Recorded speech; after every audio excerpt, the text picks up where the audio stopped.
चिदानन्दरूपाय महाकालाय ते नमः। ईश्वराय नमस्तुभ्यं तत्पुरुषाय वै नमः।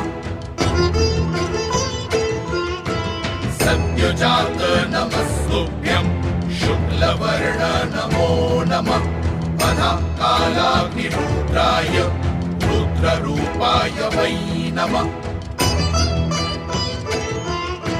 सिद्ध्युत्पत्तिलयानां च हेतुरूपाय वै नमः।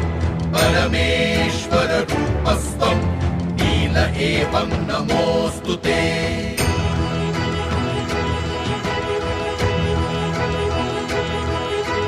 पवनाय नमस्तुभ्यं हुताशन नमोऽस्तु ते।